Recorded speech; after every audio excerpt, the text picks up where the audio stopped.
समय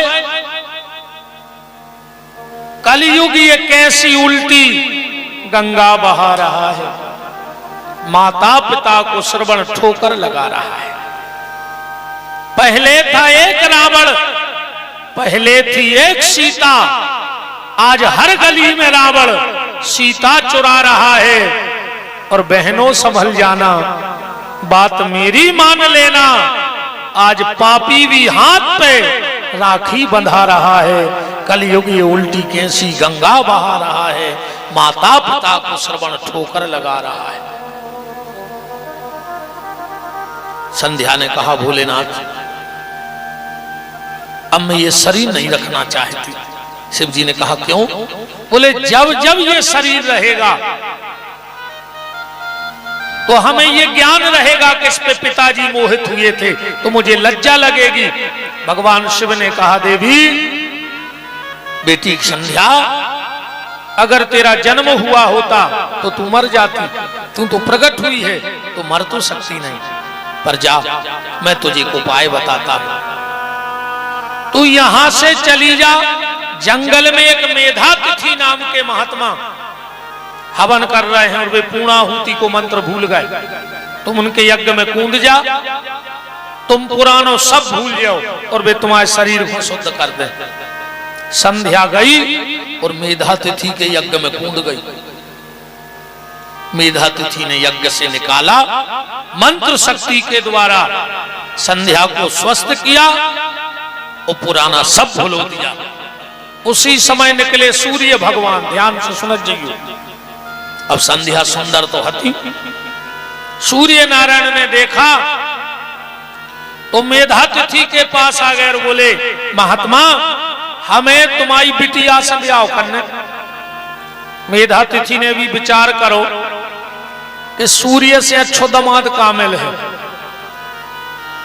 संध्या का कन्यादान कर दिया मेधातिथि ने सूर्य को।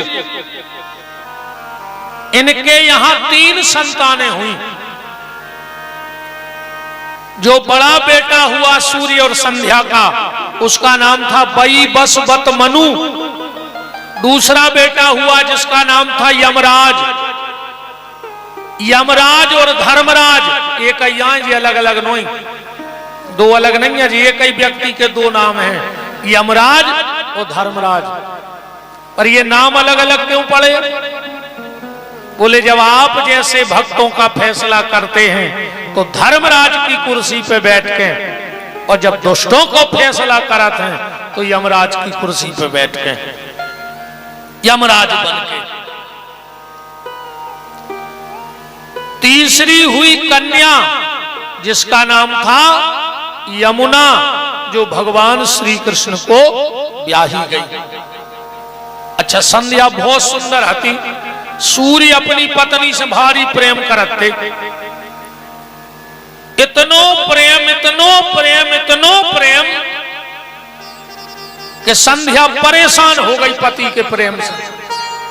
वैसे प्रेम तो तुम्हारे भी करत हुई हो अपनी अपनी पत्नी से, करत हो। अरे मूड मटकाव का करत हो, ने करत होते तो बहु धंधा छोड़ देते। तुमने अकेली एक पत्नी के पीछे सगो भज्जा छोड़ दाओ, बहन छोड़ दाई, रिश्तेदार छोड़ दाए, बहु धंधा छोड़ दाए, तो सबसे ज्यादा तुम कौन को चाहत का है? एक रिश्ते के लाने तुमने पूरे रिश्ते खत्म कर दिए। हमें तो जा समझ में नहीं आ रही कि वो मंत्र कौन सो जानत तुम हो रहे। ऐसो फूकत हो कि बहु दत्ता और पूरा परिवार बेरी लगन लगा। बताओ इतनी तेज दवाई कोनो नहीं है जितनी जी कहूं कान भर दे में। अरे राम का खाए कौन से? अब वृंदावन बिहारी संध्या परेशान हो गई। एक दिन संध्या ने क्या किया कि जहां उसकी छाया पड़ रही थी उते एक नारी प्रकट हो गई, बिल्कुल संध्या जैसी। संध्या चली गई जंगल भजन करवे। सूर्य ने सोची जय आए हमारी पत्नी छाया। इनके यहां एक पुत्र का जन्म हुआ छाया से और सूर्य से, जिसका नाम हुआ शनिदेव। एक दिन शनिदेव ने अपनी बड़ी बहन यमुना को लात मार दी। सूर्य क्रोधित हो गए और बोले शनिदेव, हम तुम्हें श्राप देते हैं, तुम्हारा एक पांव टूट जाए। इससे शनि लंगड़ा होगा बाप के श्राप के कारण। एक पांव टूट गया। एक दिन आए नारद जी। एक दिन नारद जी आए। सूर्य नारायण बोले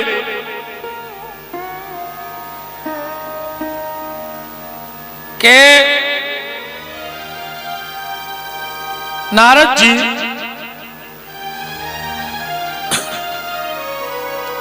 कछु दिन से हमारी पत्नी को स्वभाव बदल गया। नारद जी बोले पत्नी को स्वभाव नहीं बदलो, पूरी पत्नियां बदल गई।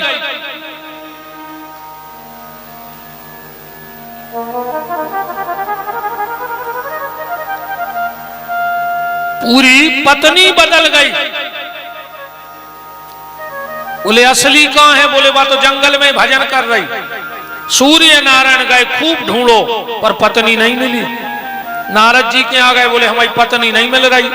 नारद जी बोले बस तुम्हारे डर से घोड़िया बन गई। ध्यान से सुनत जो कथा। संध्या घोड़ी बन के भजन कर रही थी, सूर्य नारायण घोड़ा बन गए और 12 साल पति पत्नी घोड़ा घोड़ी बन के रहे। इनके यहाँ 7 संतानें हुई, जिनका नाम पड़ा अश्विनी कुमार। भागवत में कथा है जो देवताओं के वैद्य बने, बाद में डॉक्टर। एक दिन संध्या अपने रूप में आ गई, सूर्य अपने रूप में आ गए। संध्या बोली कि धन्य है हमें ऐसो पति मिलो कि हम घोड़िया बने सो वो घोड़ा बन गए। जाओ हम एक वरदान देते हैं। बोले क्या? बोले आज के बाद जो भी पति पहली बार अपनी पत्नी को लेने अगर उसके घर जाएगा और अगर घोड़े पर बैठकर जाएगा तो उन पति पत्नी में बहुत प्रेम रहेगा। दूल्हा काय पे बैठ के जात, घोड़ा पे बैठ के जात के नहीं जात। ये संध्या का वरदान है। तो सूर्य ने कहा सुनो संध्या, एक वरदान हम भी दे रहे हैं। बोले का? जब दूल्हा घोड़े पर बैठ करके ससुराल में पहुंचेगा और जो भी स्वागत में आएगा और अगर दूल्हे से पहले घोड़े को तिलक लगा दिया जाएगा तो उन ससुर दमाद में भी बहुत प्रेम रहेगा। अब ईमानदारी बताओ, जब ऊबनी को लड़का दरवाजे आते तो पेलोटी का दूल्हा को लगा तो घोड़वा को लगा, घोड़ा को लगवात पंडित जी कौन दूल्हा चेंग जाए का यार हमका घोड़वा संगाए गुजरे हैं यार, हम बैठे रहे तुमने घोड़वा टीक दो।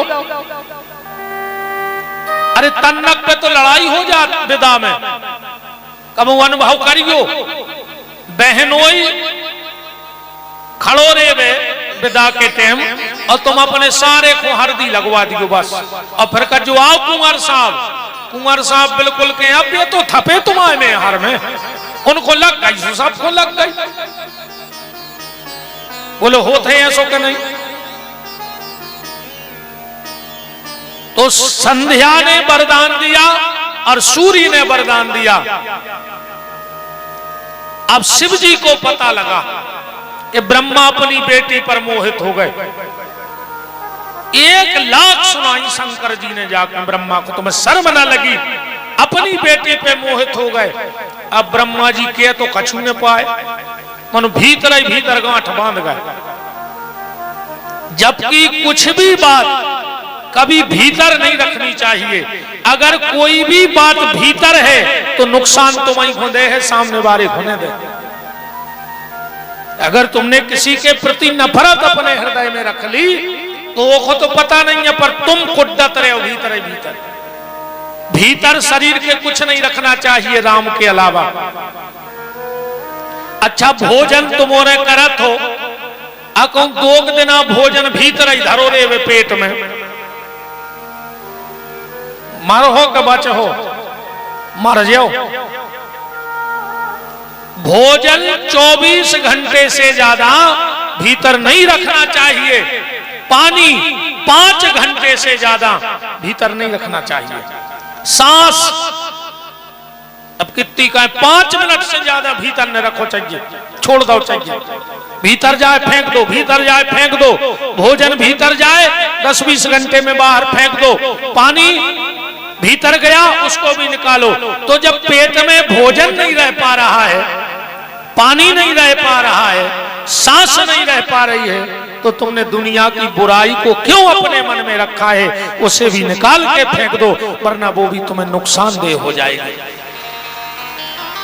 हाँ, वो भी तुम्हें नुकसानदेह हो जाएगी। ब्रह्मा जी ने वो बात भीतर रख ली। अब ब्रह्मा जी ने सोचा ऐसी कौन सी शक्ति है जो भगवान शिव को मोहित कर सके, क्योंकि शिव को मोहना किसी साधारण नारी के बस की बात तो है नहीं। तो ब्रह्मा जी ने एक पुरुष प्रकट किया जिसका नाम था दक्ष। दक्ष से कहा, दक्ष तुम जाके जैसे बने वो महामाया शक्ति को प्रकट करो, हमें शंकर जी से बदला लेने। जैसे बन जाए वैसे प्रकट करो, हमें बदला लेना। तो दक्ष ने बहुत आराधना करी माता की। पहले पुरुष चरण, फिर तपस्चरण, नवारण मंत्र का पुरुष चरण किया और तपस्चरण किया नवारण मंत्र का। माता प्रकट हो गई। दक्ष वरदान मांगो। दक्ष ने कहा, मां मुझे जो मांगना है उसमें मुझे थोड़ा संकोच लग रहा है। क्या? बोले तुम जगत की माता हो, पर मैं तुम्हें अपनी बेटी बनाने आया हूं। माता ने कहा, दक्ष हम तुम्हारी बेटी तो बन जाएंगे, पर एक चीज का ख्याल रखना, जिस दिन तेरे दरवाजे पर मेरा अपमान हो जाएगा, मैं उसी दिन तेरे दरवाजे पे प्राण त्याग दूंगी। दक्ष ने कहा, मां कैसी बात करती हो? दुनिया का ऐसा कौन बाप होगा जो अपनी बेटी का अपमान करे? माता ने कहा, ये तो समय बताएगा। माता प्रसूति और राजा दक्ष के यहां भगवती का जन्म हुआ। बोलो जगदम्बे माई की जय। सती ने इनका नाम सती पड़ा। अपन सती को भी आओ जल्दी कर दिए, शंकर जी पार्वती को इतना विस्तार दे देवी। सती और शिव का विवाह हुआ। तब से एक परंपरा जरूर है, सती और शिव के विवाह से एक परंपरा हमारे यहां आज भी चल रही है। कौन सी परंपरा? जब भगवान शिव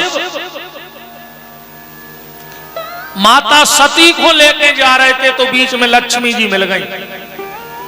भोलेनाथ कहां जा रहे? भोलेनाथ बोले घर है। लक्ष्मी हंसन लगी, बोले घर है ही कहां? अबे तक तो तुम्हारी बरिया तरह कट गई जिंदगी, अब शादी हो गई है तो एक आध मकान बना ले। शिव जी बोले अब देखें, एक आध कुटी करवा है मजली भज्जा से फाइनेंस है। बोले जब तक कुटी नहीं हो रही तब तक। लक्ष्मी जी बोली तब तक हमारे घरे रहो। शिव जी बोले उसे कहा हुई है? लक्ष्मी ने कहा, तो सुनो भोलेनाथ, अगर आप शादी होकर पहली बार मेरे घर जा रहे हो और डायरेक्ट अपने घर नहीं जा रहे तो आज से ये भी नियम बन जाएगा। बोले क्या? बोले जो भी बेटी अपने पिता के घर से पति के घर जाएगी और अगर बीच में किसी के घर रुक कर जाएगी तो उसे छोड़ने में स्वयं जाऊंगी, और जो सीधी चली जाएगी उसे छोड़ने मेरी बड़ी बहन को लक्ष्मी जाएगी। आज भी नियम है, अपनी बहू अपने घरे नहीं आत, गांव में डायरेक्ट क्या जात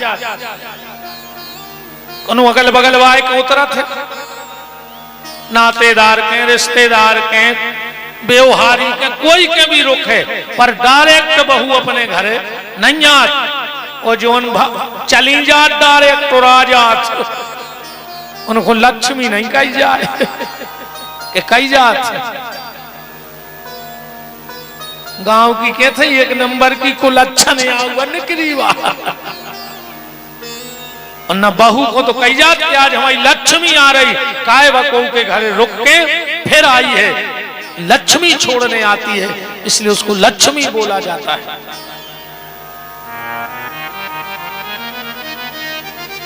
सती और शिव जी बैठे थे। सती बोली के मकान बनवाओ।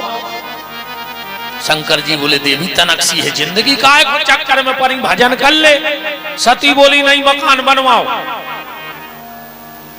अच्छा इन्होंने को एक नाव खतरनाक भी है औरत, और इनको और भरावे फर्जे को की नहीं मानत।